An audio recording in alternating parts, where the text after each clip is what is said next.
We've rigorously reviewed every agency's request to ensure that every peso works for the Filipino people. Now, let's walk through how your Finance Committee has acted on this investment that will keep our nation running for 2025 and beyond. Una, ang puhunan natin sa ating mga mamamayan, kasama na dito ang karagdagang pondo para sa kalusugan, edukasyon at kabuhayan. Layunin nating mapalapit ang serbisyong pangkalusugan sa mga tao.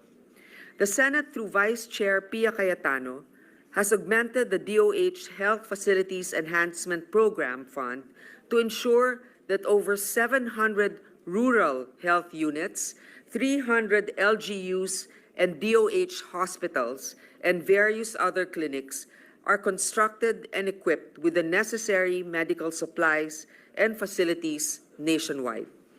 Aligned with this is this additional funding for the prevention and control of communicable diseases such as tuberculosis, HIV, malaria, dengue, and rabies.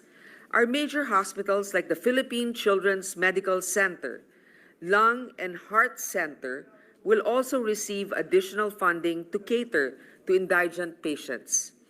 Health starts in the womb. To effectively address malnutrition and stunting, we have to put money where our mouths are.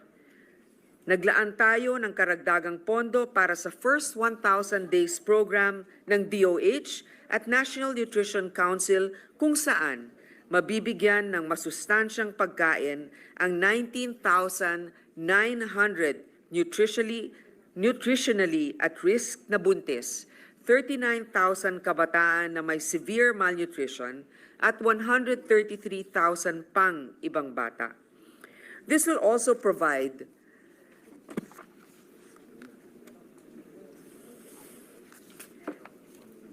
the needed vitamins for 11.3 million women of reproductive age, 2.3 million pregnant women, 1.4 million infants, and 11.8 million toddlers.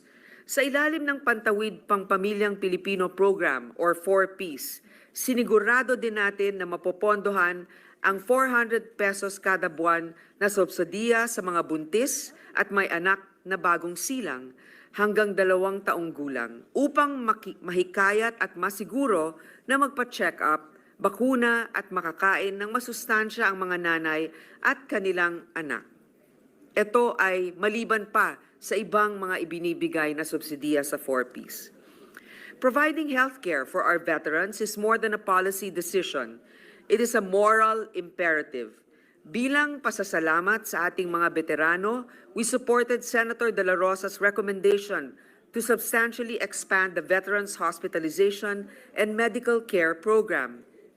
Sa hanay naman ng edukasyon, binantayan natin ang 9.9 bilyong budget para sa teaching materials ng ating mga guro. This is a staggering 106% increase from the 2024 budget after the passage of the RA 11997 or the Kabalikat sa Pagtuturo Act. We also left intact the budget for education assistance programs and subsidies and the continuation of the free tuition under the Universal Access to Quality Tertiary Education Program.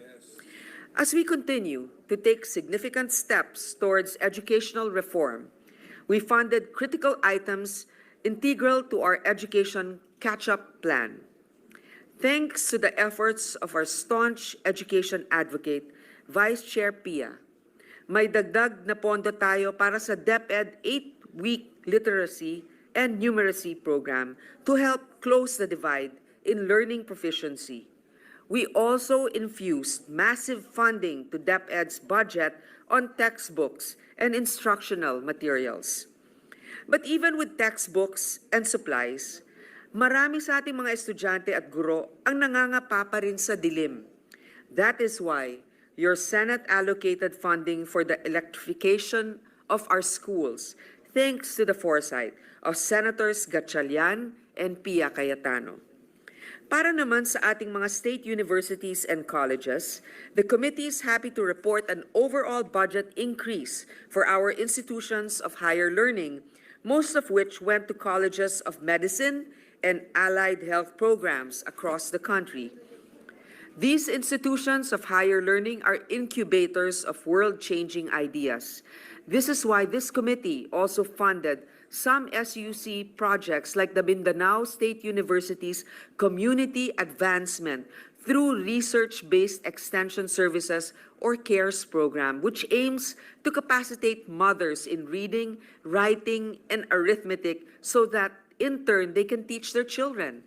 Pinupuntahan itong mga malalayong barangay sa Mindanao para yung mga nanay ay maturuan kung paano tuturuan ang kanilang mga anak. Maliit lang na budget ito pero napakalaking impact.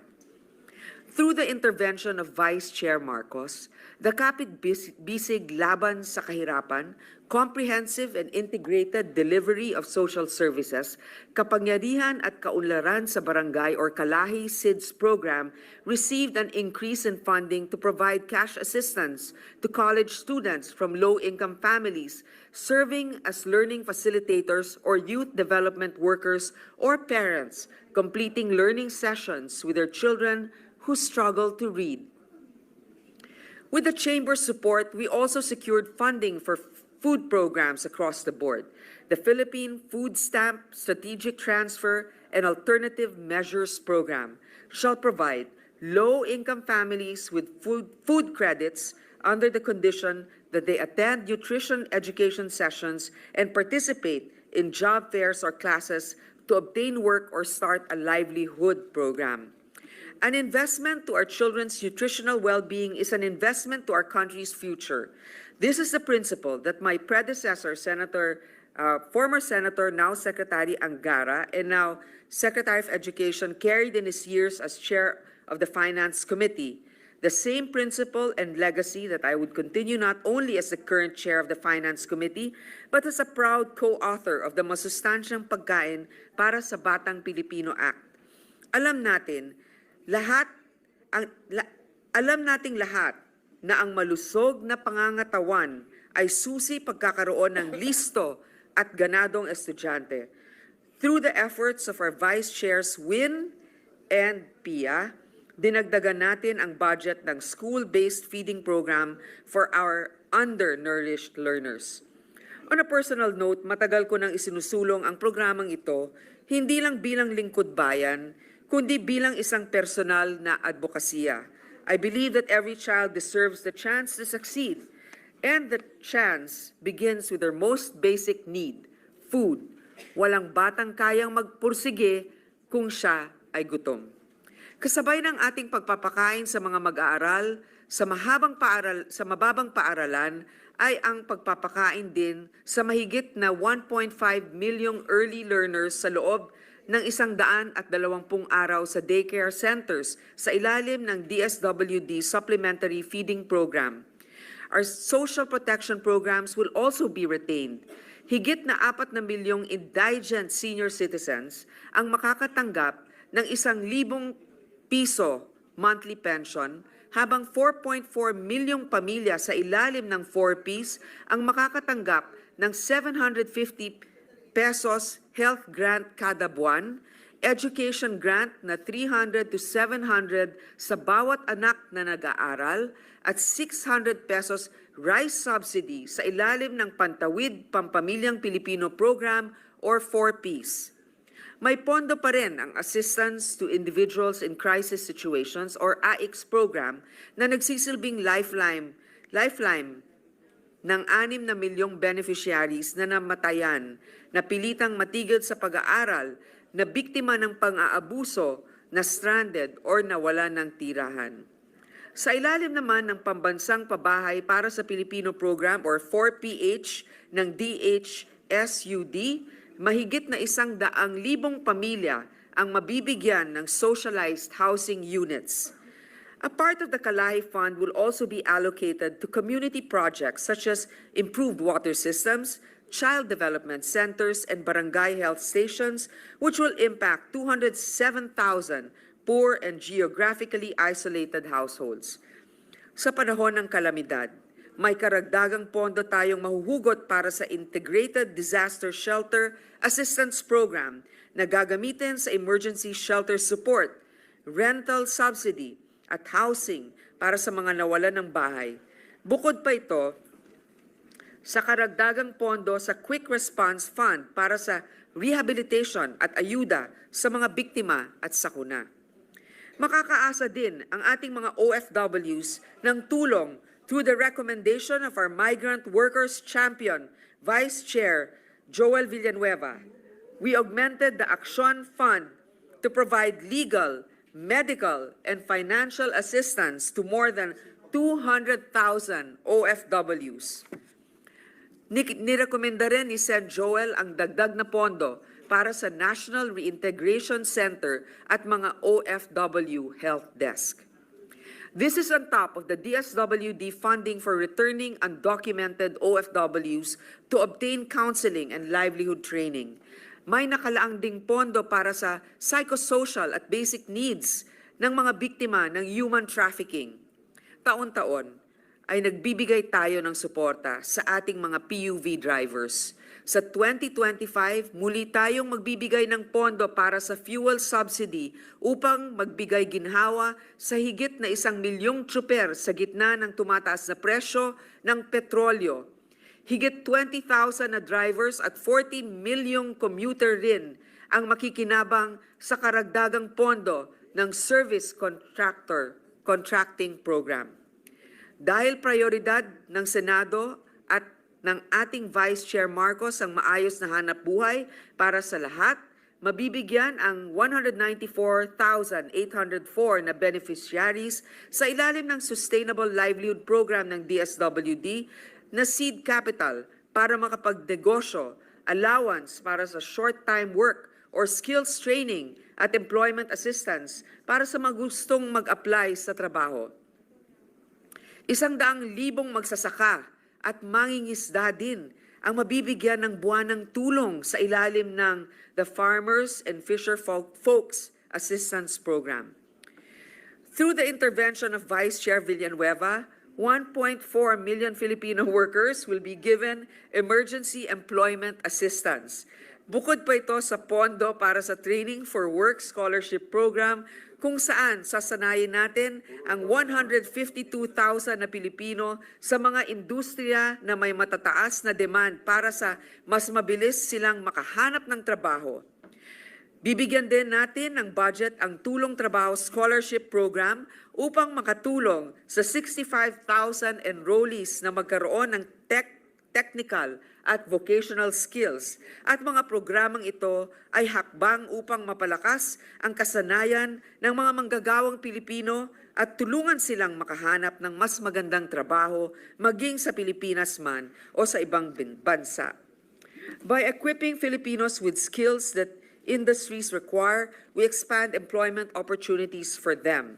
This approach not only reduces the unemployment rate in the country, but also contributes to a brighter future for Filipino families. Technical and vocational training is a practical way to connect our citizens to stable and dignified livelihoods here and abroad.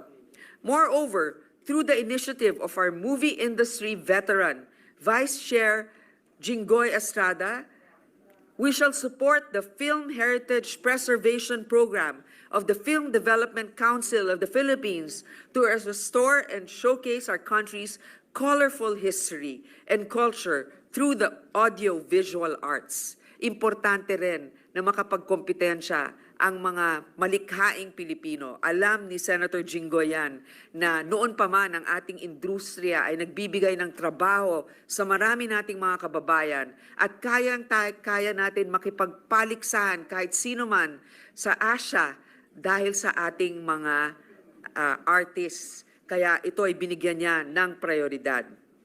Our Vice Chair Legarda also generously and consistently funded the budgets of our cultural agencies, specifically for the support for cultural mapping, assistance to artisans, and restoration of historical churches. Our investment in sports is an investment in the Filipino spirit. Vice Chair Go pushed for substantial funding for our athletes, community sports programs, sports fests, and grassroots activities across the country. Mas magiging handa humarap sa kahit anong laban ang ating mga atletang Pilipino at nagbunga na nga ito nung nakaraang Olympics na nakapag-gold medal tayo. Rice is life for every Filipino. Alam ito ng ating Vice Chair, Cynthia Villar, who pushed the prioritization to various components of the National Rice Program. Ang pag-angat ng produksyon ng bigas sa bansa ay isang hakbang patungo sa mas mababang presyo ng bigas at mas mataas na kita para sa ating mga magsasaka. The national programs of the Department of Agriculture has funding for fertilizer subsidies so that we can help farmers access these essential resources at lower costs. A subsidy program will allow them to apply the right amount of nutrients to their crops, leading to higher yields and better quality produce. Sa isang bansang agrikultural katulad ng Pilipinas, ang tubig ay buhay. Kaya't malaking bahagi ng ating plano ang pagpasaayos ng irrigation services sa pamamagitan ng pagbibigay dito ng sapat na budget.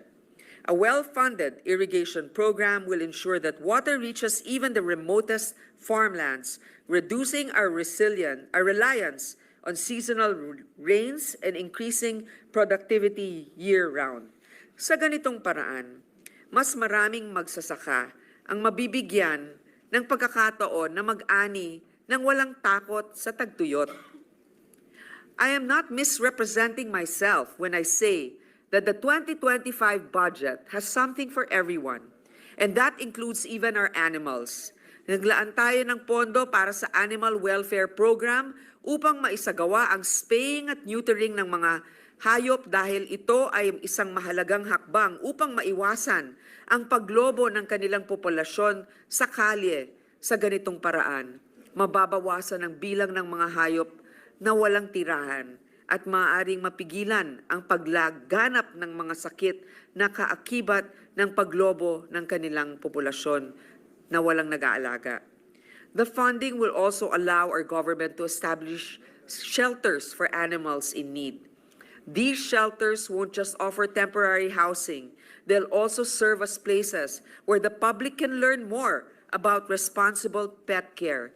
Thank you to our Vice Chair, Cynthia Villar, for supporting this program.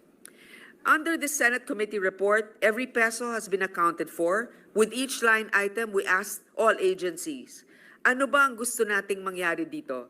At gaya ng sabi ng ating Senate President, paano ba mapapagaan ang buhay ng Pilipino dahil dito? Hence, we only consider the projects that are already shovel-ready. Ito ang mga proyektong may maayos na plano, costing, at iba pang dokumento na nagpapatunay na sulit ang paggagamitan ng ating buwis. Upon the recommendation of Vice Chair Ejercito, we will be funding several local airports and more importantly, the air traffic management system. Nilagyan niya talaga ito ng pondo upang hindi na muling mangyari ang airspace shutdown noong 2023. Itong programang ito, hindi napapansin ng tao. Mapapansin lang ito pag may sakuna. Kaya ayaw ni Senator JV na humantong pa tayo doon. Kaya kahit hindi ito napapag-usapan sa ngayon, dahil maayos, nilalagyan niya ito ng pondo. Maraming salamat, Senator JV Ejercito. Vice Chair Legarda at the helm, the DFA shall establish 6 consular offices in various cities and expand its Passport on Wheels program to ease the process of applicants. Nakita naman natin na talagang professional ang marami sa ating mga DFA officers at employees. Kahit saan man sa mundo, sila ang tinatakbuhan ng ating mga kababayan. Kaya tama lang na sila ay nakilala at mabigyan ng pansin. With around 12,000 Filipinos killed yearly in road crashes, naglaan din tayo ng pondo upang magkaroon ng maayos na implementasyon, monitoring at evaluation ng mga road safety policies at programs. We are hopeful that habang wala pa yung National Transport Safety Board, ito muna ang magiging daan para talagang masiguro ang kaligtasan ng marami nating mga manglalakbay. We will continue to fund active transport infrastructures lodged under the DOTR and DPWH budgets to encourage commuters to make the shift from passive to active transport options through increased funding for safer, more accessible, greener spaces and the creation of pedestrian and bike-friendly roads.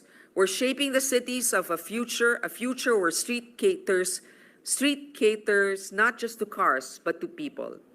During the hearings, the Senate also fully supported the efficient and responsible use of modern technology, especially in fighting crimes and ensuring the speedy dispensation of justice. As a testament to this, we will support the utilization of artificial intelligence in the examination of suspicious transactions by the Anti-Money Laundering Council and in the court transcriptions, legal research, and case management of the judiciary. Dahil napakamaraming mga accounts na nakakalusot dahil hindi kaya ng tao na i-monitor isa-isa. Kaya ito ay ating nagiging programa. Vice Chair Zubiri also augmented the fund of DOST ASTI's AI Center for Computation, Optimization, and Responsible Research Development Program. This is to develop practical applications of AI for the implementation of critical projects of the government. Nakita ni Vice Chair Zubiri ang importansya ng AI na ito ay mas mapapabilis kung anuman ang mga dapat iproseso sa gobyerno at kailangan din natin bantayan para hindi ito abusuhin. Maraming salamat for your foresight and forward thinking, Senator Zubiri.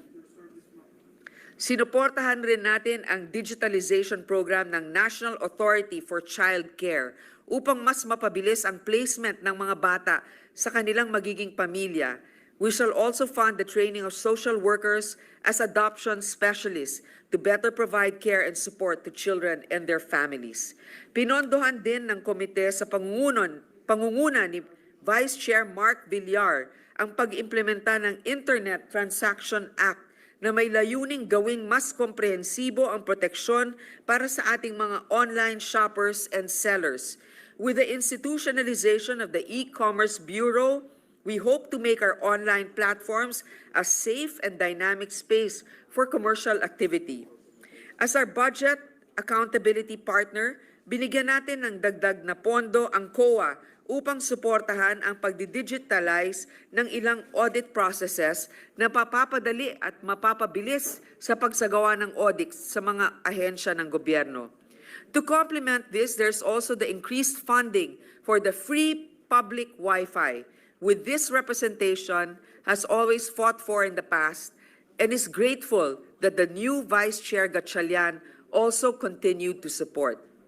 Our digitalization and connectivity initiatives will fail if our cybersecurity fails. Dahil sa dumadaming kaso ng cybercrime, ating ding pinondohan ang DOJ Office of Cybercrime para mapalakas ang kakayahan nilang mag-imbestiga at maghabla ng kaso. To strengthen the evidence against these cybercriminals, we also provided additional funding for essential tools of the NBI's Digital Forensics Laboratory. Sa tulong ni Majority Leader and DILG Vice Chair Tolentino, tumaas din ang pondo para sa upgrading ng ICT equipment ng PNP Anti-Cybercrime Group at maintenance ng fingerprint identification systems ng ilang PNP regional offices. Alongside Senator Gatchalian and Hontiveros, we aim to strengthen the fight against horrific abuses, which is why we provided additional funding for the DOJ's Interagency Council Against Trafficking and National Coordination Center against online sexual abuse or exploitation of children.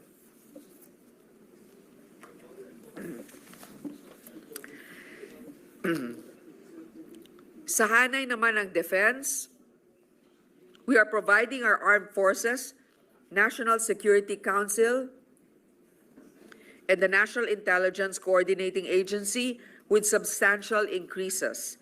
In a rapidly evolving world, Where tensions escalate in a snap of a finger, our military must be adaptable, capable, and technologically advanced to face any security threats.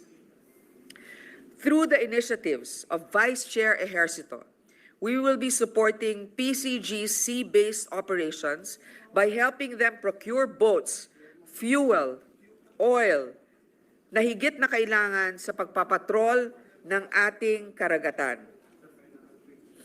At para mapigilan ang mga alis-guo na makalusot, pinaglaban ito ni Senator Risa, the Senate shall support the funding for the automated biometrics identification system of the Bureau of Immigration, which will introduce biometric verification and cross-matching with criminal databases for passengers entering and exiting our ports of entry.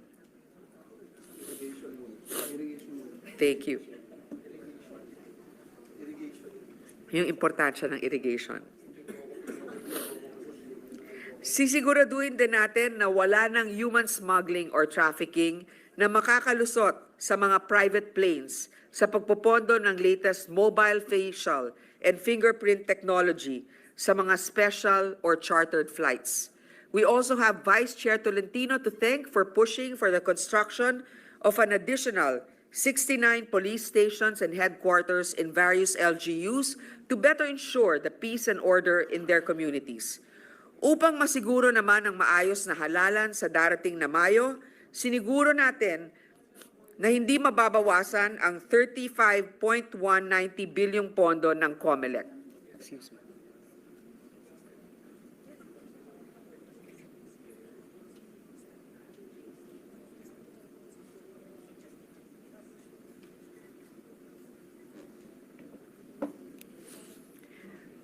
Sisiguraduhin natin na hindi mababawasan ang 35.190 bilyong pondo ng COMELEC para sa midterm national and local elections, barangay at SK at sa BARM regional elections, kabilang na ang kauna-unahang online voting para sa mga OFWs.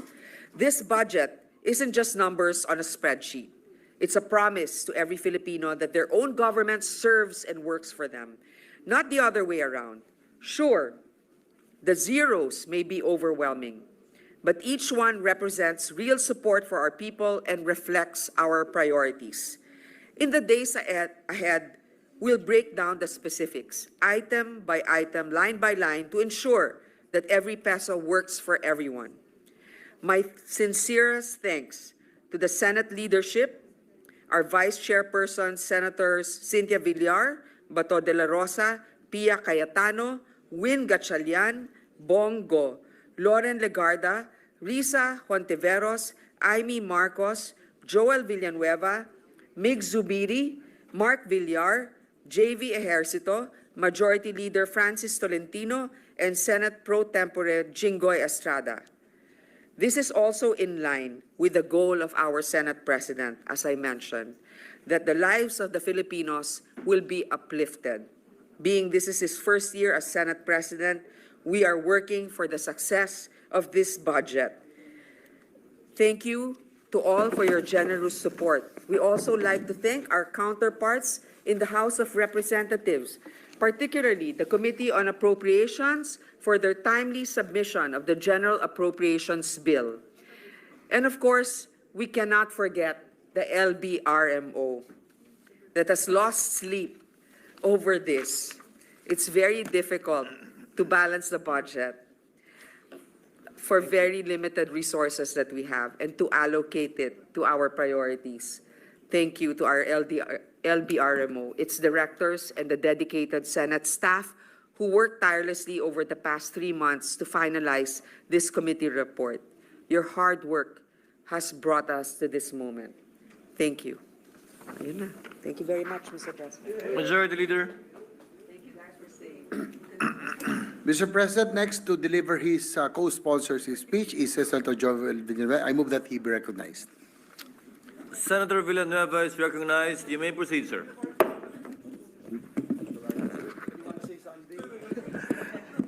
Mr. President, distinguished colleague, magandang hapon po. we are proud to co-sponsor House Bill number 10800, or the General Appropriations Bill.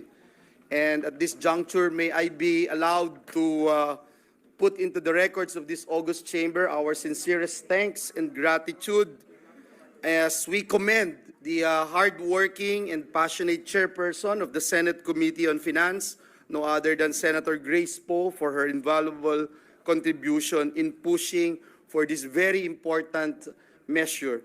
Mr. President, sa gitna po ng maraming mga pagsubok at hamon na hinaharap ng ating mga manggagawa, lokal man o sa ibang bansa, sinisiguro po natin na ang ating budget dito sa Senado para po sa susunod na taon ay tutugon sa mga pangangailangan ng ating mga kababayan.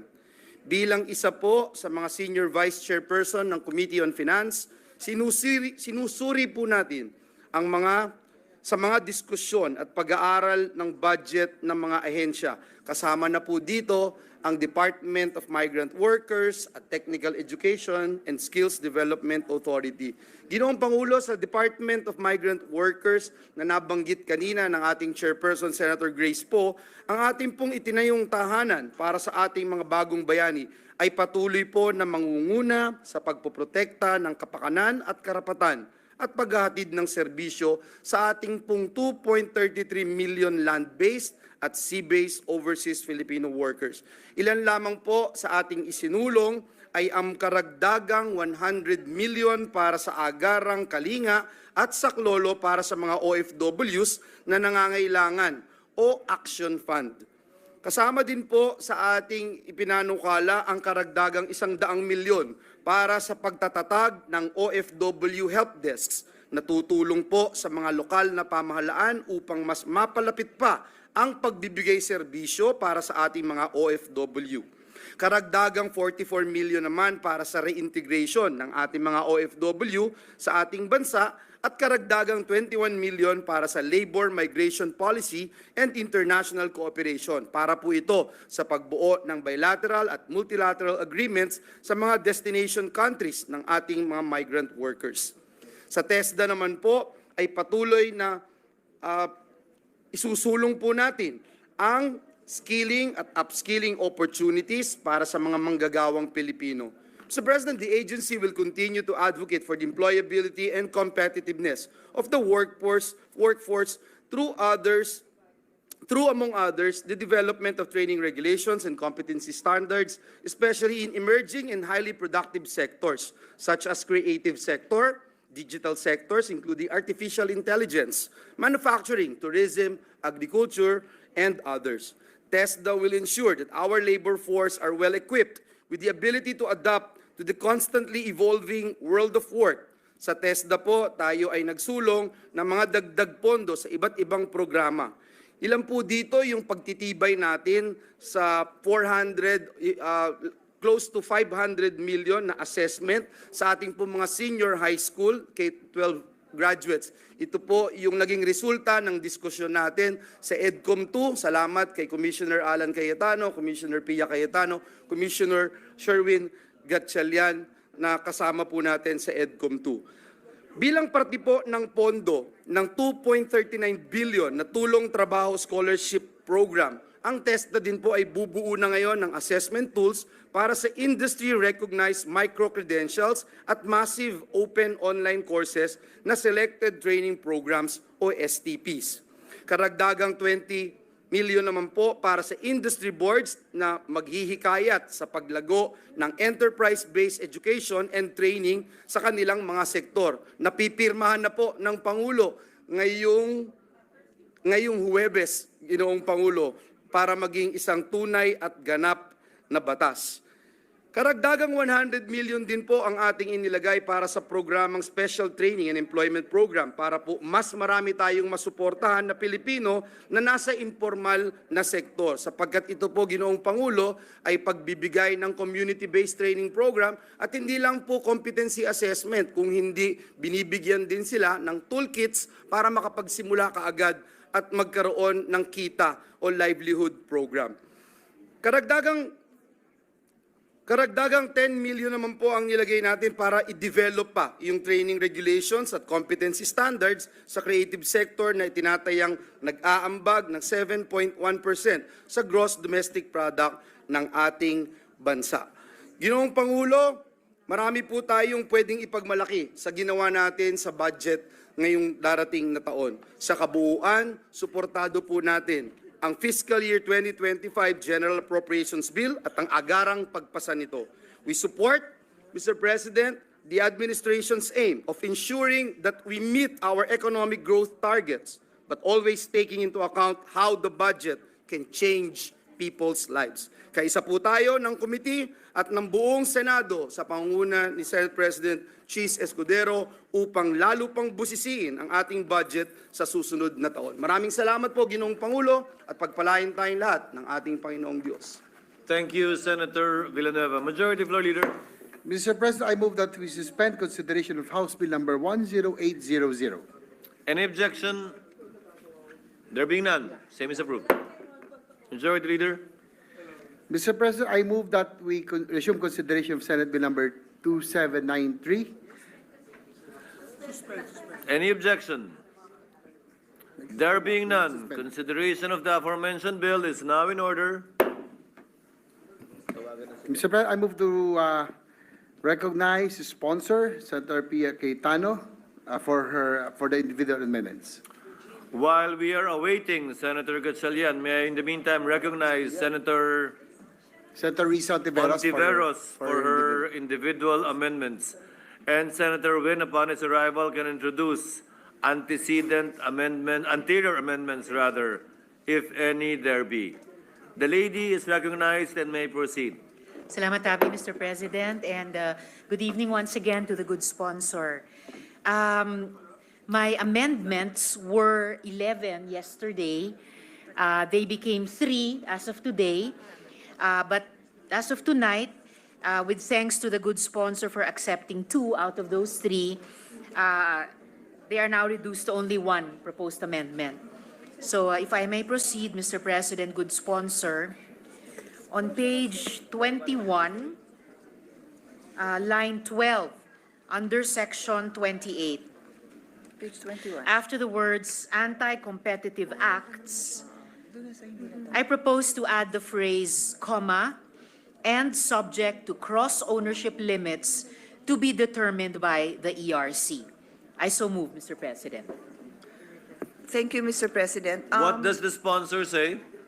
Well, I will explain sana before I give my answer, but because the Senate President is asking, I will have to reject this because it is very similar to the amendment made by our colleague from Valenzuela, Senator Gatchalian. We rejected it with this explanation. The natural gas industry is in its infancy stage. So when you think of storage and transportation, it's very difficult if we will prevent the owners of the storage from also owning the transportation, because normally the storage necessarily needs the transport, the pipelines, to be able to deliver it. So if we prohibit common owners, then the investors for the storage will still have to find somebody else, convince somebody else to invest in this. So we humbly believe that in its infancy stage, we should not be prohibiting investors from owning both a storage facility and a transportation facility.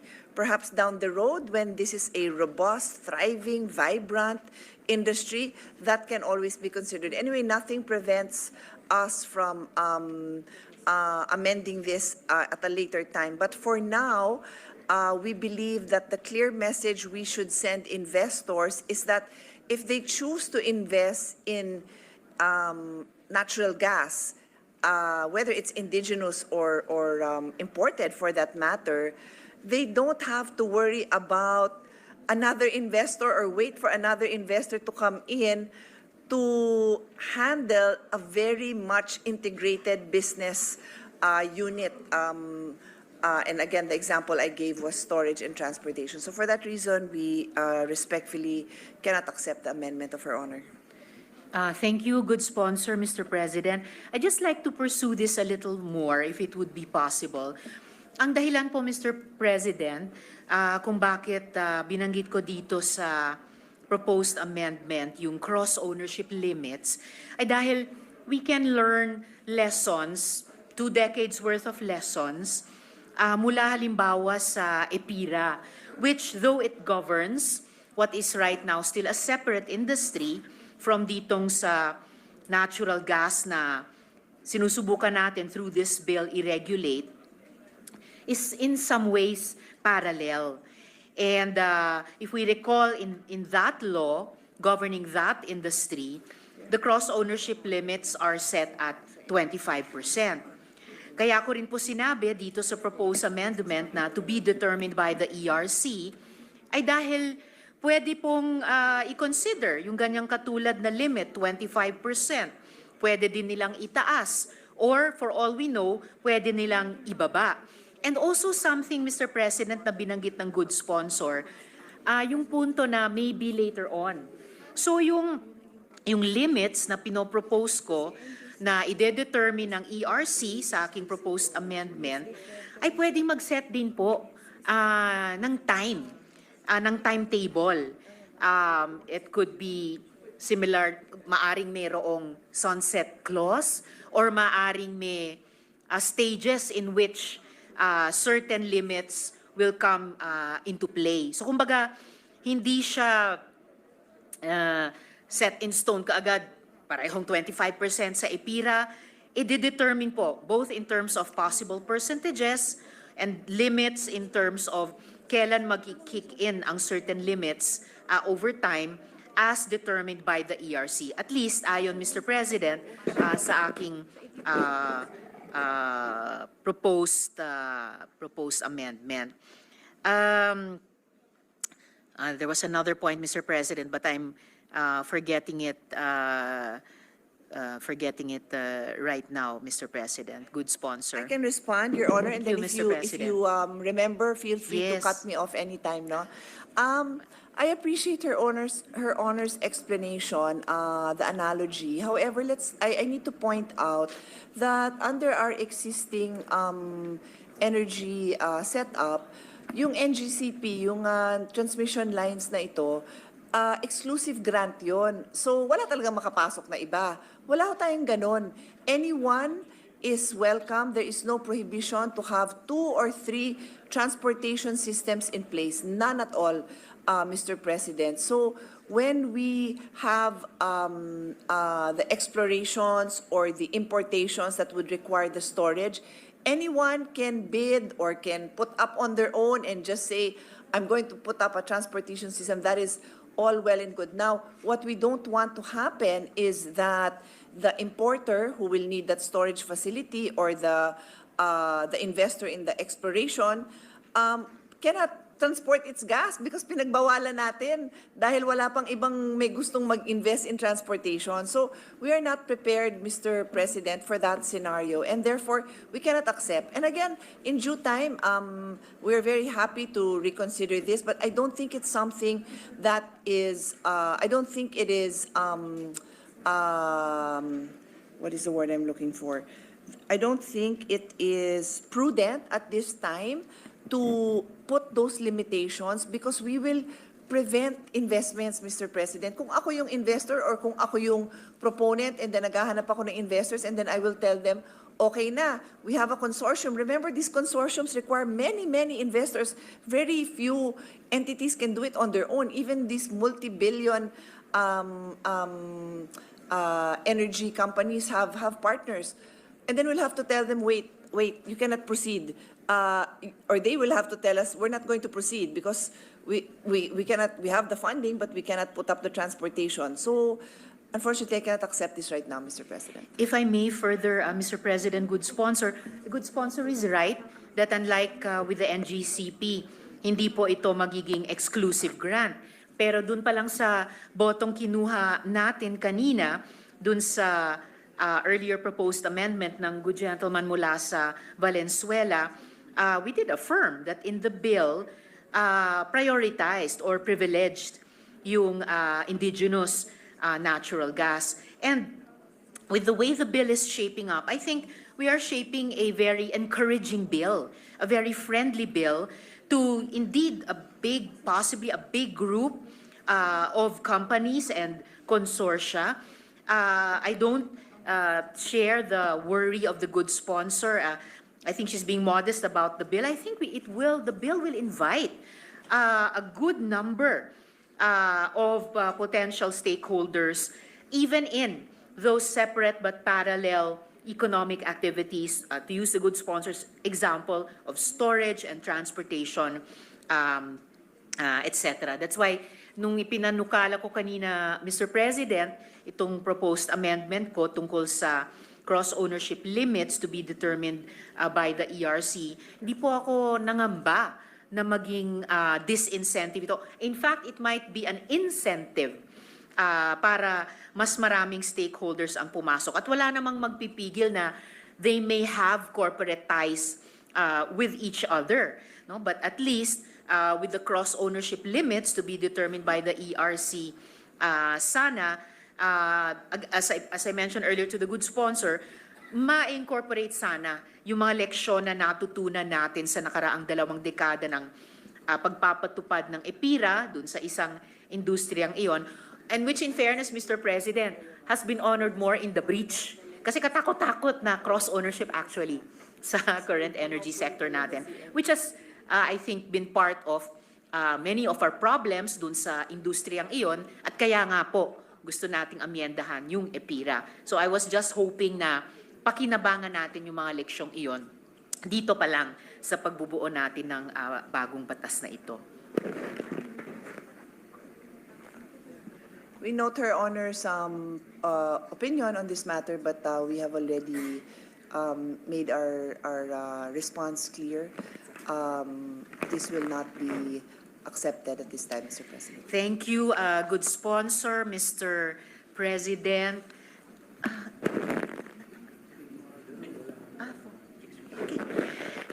Mr. Good Sponsor, I was tempted to appeal this also, but if I'm going to base it on the outcome of a previous appeal on a previously rejected proposed amendment, I will content myself tonight with saying that I would have wanted to appeal this and subject it to a vote. Before I conclude my proposed amendments, Mr. President, good sponsor, just for the record, I thought that, and may I just ask for confirmation from the good sponsor kung tama yung understanding ko, natanggap na nga po ba yung proposed amendments 1 and 3 ko, which I submitted to the good sponsor's office in writing? Because if I was mistaken in my understanding, ipopropose ko ngayon for the record para matanggap din kung sakali ng good sponsor formally, Yeah. Mr. President. So I understand that Her Honor submitted written amendments today, and the only one that we are not able to accept is the one that Her Honor explained just now. The others will be accepted if Her Honor wants to be the one to read them, we can listen, or this representation can read them, but they are accepted. Thank you very much, good sponsor. So, babaybayan natin yon when we go page by page on the Yes, amendments. yes. I can All take right. the lead, or Her Honor can stand up if she wants. Maraming salamat, good Okay. sponsor, Mr. President. Thank you very much, Senator Risa. Majority Leader. Mr. President, next to Poster's amendments, is Senator Win Gatchalian. I move that he be recognized. Senator Sherwin Gatchalian, the distinguished gentleman from Valenzuela, is recognized. Thank you. Thank you, Sen. So Thank you. just for orderly proposals, we'll go by page. And I do have the submitted written proposals of 2 of our colleagues, Senator Gatchalian and Senator Hontiveros. So I will be happy to navigate. No, if I missed anything, then feel free to stand up. Of course, for that matter, any of our other colleagues. With So- that, may we know where are we now I believe on we're page? starting on page 4. I think that's the On first. page 4, is That's that the earliest amendment from our colleagues. yes? So on page 4, will it be Senator Gatchalian proposing an amendment? Yes, Mr. President. Yes, Also you're on page recognized, 4. Your Honor.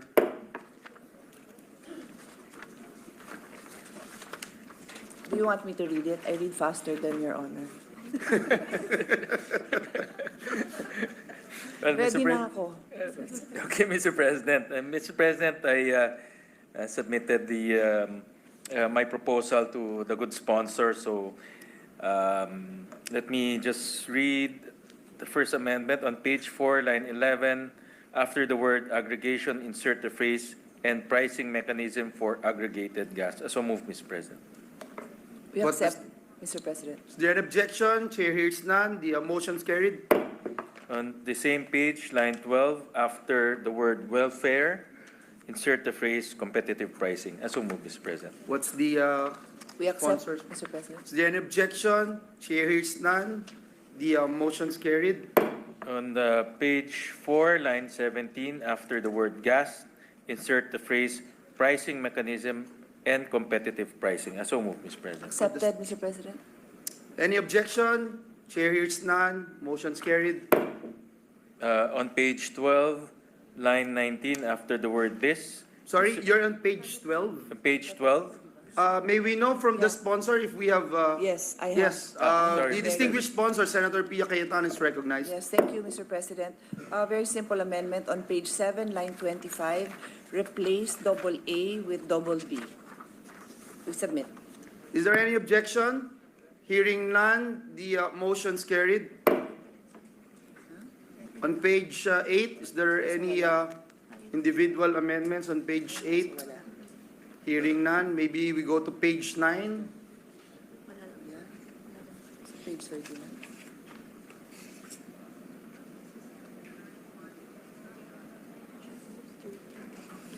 May we know? The May we next, know? yeah, none. If there's anything on page 9 and 10. So we go to page 11, Your Honor. Senator Gatchalian's recognized. mine on page 12, Mr. Oh, page President. 12, sorry. On page 12. Yes, Senator Gatchalian's recognized.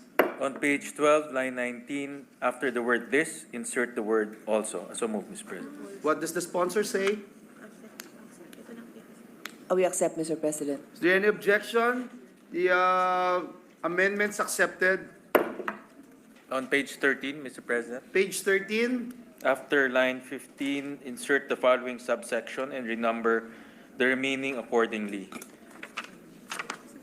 Letter N, regulate the quality of service and rates of TPA conventional transport systems, provided that such methodology shall be based on the policy of full recovery of prudent and reasonable economic cost with a reasonable rate of return or such other principles that promote efficiency and other internationally accepted rate-setting methodology, Letter O, ensure compliance with the publication and unbundling of TPA conventional transportation system fees, either PDNG transmission or distribution system, N. So move, Mr. President. what does the sponsor say?